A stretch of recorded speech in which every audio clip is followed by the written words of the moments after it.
Matthew Fraser deserved what he got. In 1986, he gave a campaign speech filled with sexual innuendos. Shocked teachers and administrators listened as he described his friend, the candidate, using inappropriate language. He was later suspended.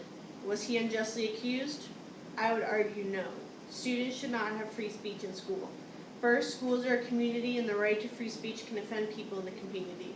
Second, teenagers aren't allowed to say whatever they want at home, so schools should be no different. Finally, free speech is a privilege for citizens and high schoolers are not yet full voting citizens. Students should not have free speech in school because often what they say is offensive to other people in the school community. For example, Matthew Fraser was punished in 1986 for a campaign speech that was considered, is it loud or lewd? Lewd. Oh, okay, lewd. His speech might have been funny to some, but to others it could have been offensive and made people uncomfortable. This shows that there should be limits to our rights to free speech, especially in school. Students should not have free speech in school because they don't have free speech at home either.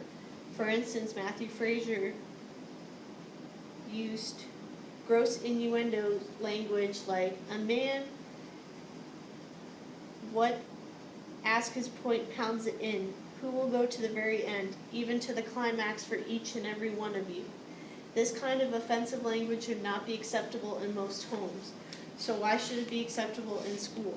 Students should not have free speech in school because it's a right for voting citizens and teenagers can't vote. Matthew Fraser was only 17. 17-year-olds don't vote in the U.S., so they shouldn't be entitled to the same freedoms and rights as participating adults. Rights and freedoms are privileges of citizens, not to be taken advantage of.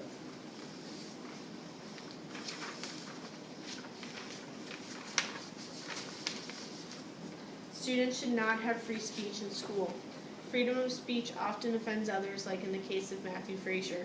Students like Matthew do and should have limited rights at home, so they shouldn't expect different circumstances at school. Finally, the right to free speech is a right for citizens who can vote. Teenagers like Matthew can't vote and therefore aren't entitled to the unparalleled rights of adult citizens. Matthew Fraser was rightfully accused and suspended. Free speech is a privilege for high school students and should not be taken advantage of. We must all think about the school community as a whole and respect others' ideas whether we agree with them or not. Students have the rest of their adult lives to exercise free speech. They should wait until they can vote. That's it. Nice.